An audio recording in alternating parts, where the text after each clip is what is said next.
सिंध धरती अपनी शाहकार तारीख, तमद्दुन और सकाफत की वजह से तारीख में अलग और मुनफरद अहमियत की हामिल है।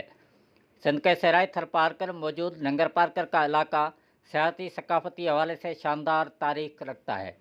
थरपारकर मौजूद सदियों पुराने जैन धर्म के मंदिर इस धरती के कदीम मंदिर समझे जाते हैं, जो और कहीं मिलना मुश्किल हैं।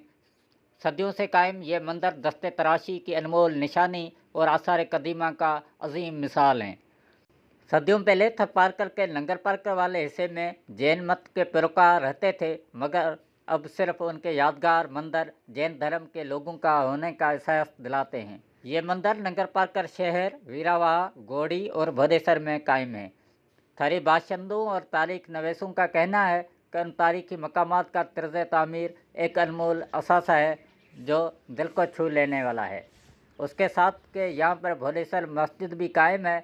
भोलेसर मस्जिद भी उस वक्त का शाहकार फ़न का एक अजीम मिसाल है, जो सदियों के बावजूद अभी भी अच्छी हालत में मौजूद है। जैन धर्म के चाहने वाले तो पाकिस्तान में इस वक्त मौजूद नहीं हैं, मगर जैन धर्म के लोग दुनिया के मुख्तलिफ ममालिक में अभी भी मुकीम हैं। अगर थरपारकर के कदीम जैन मंदिरों समेत मुख्तलिफ तारीखी मकामात पर सयाहों की दिलचस्पी के लिए काम किया जाए और सहूलियात फराहम की जाएँ और उन वस्तुओं को बाकायदा तौर पर महफूज किया जाए तो मुल्की लेवल पर सियाहत को मज़ीद फ़रोग़ मिल सकता है।